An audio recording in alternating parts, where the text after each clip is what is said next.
Loreto, Prague is one of the most famous of the Marian sites in the Czech Republic. It is a stunning replica of the Holy House of Loreto, Italy. The shrine was consecrated in 1631 and became a popular place of pilgrimage. It is a simple, stone-walled building and has a copy of the statue of Our Lady of Loreto inside. As time evolved, a church was built surrounding the Holy House, the Church of the Nativity, which was consecrated a little over 100 years later, in 1737. As a result, the shrine is located in the middle of the courtyard complex between the church and the cloisters, surrounded by 6 chapels.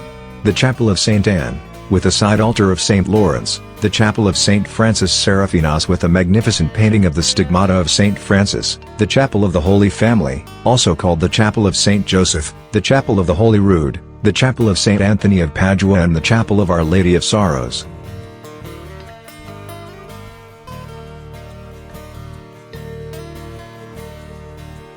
In the tower of the church is a 27-bell carillon that plays the Loretan Marian song 1,000 times we greet thee every hour from 9 a.m. to 6 p.m. daily.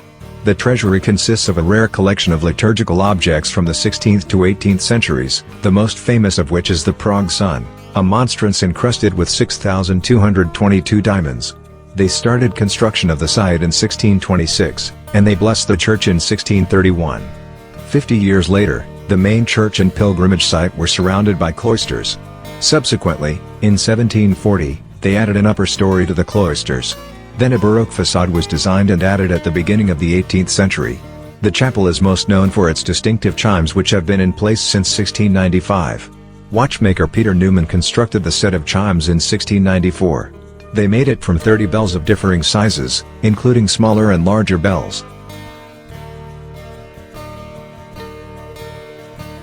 On the axis of the cloister, beyond the Loreto Chapel may be viewed the pilgrimage church of the Nativity of Our Lord. It is one of the most impressive surviving Rococo interiors in Prague. Here, Baroque organ resound every Saturday afternoon during the regular concerts organized for visitors. The music indeed accompanies those who come to Loreto throughout their whole visit. Every hour, the entire building comes alive with the tunes of a Czech Marian hymn Tizikrat Pozdravím Tebe / Hail Mary 1,000 times / produced by the carillon mechanism. And during feasts, the local organists play, on the carillon keyboard, the spiritual music compositions. At the end of the tour, the visitors come to the treasury, where the considerable part of the famous Loreto treasure is exhibited. Beside the St. Vitus Cathedral treasure, it is the most valuable ecclesiastical treasure in the Czech Republic. It is dominated by the diamond monstrance, also known as the Prague sun, created at the end of the 17th century in Vienna with the use of unbelievable 6,222 diamonds. Since the foundation of Loreto, the Capuchin brothers, whose convent with the Church of the Holy Angel Virgin is situated in the neighborhood, have taken care of Loreto sanctuary and of the pilgrims.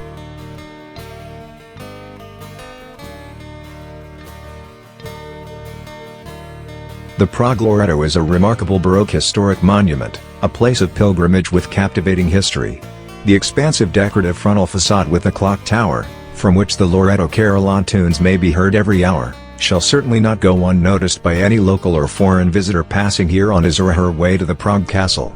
It would, however, be a great pity to enjoy only this picturesque view opening before us from the terrace of the Chernin Palace. Those who descend as far as the Loreto Square and pass through the Loreto Gate will be pleasantly surprised by the place of pilgrimage disposition. We are convinced they will appreciate everything of interest that is to be seen here. Only when we walk through the frontal building, we shall find ourselves next to the Loreto itself. That is the Loreto Chapel proper, the so-called Santa Casa or Holy House. It is a copy of the Holy House of Nazareth worshipped in the Italian Loreto as a place in which the miracle of incarnation had occurred. Here, Archangel Gabriel announced to the Virgin Mary she would conceive and become the mother of Jesus, the Son of God, marking his incarnation. Lavishly decorated with reliefs on the outside after the Italian prototypes, is a spiritual center of the entire place of pilgrimage.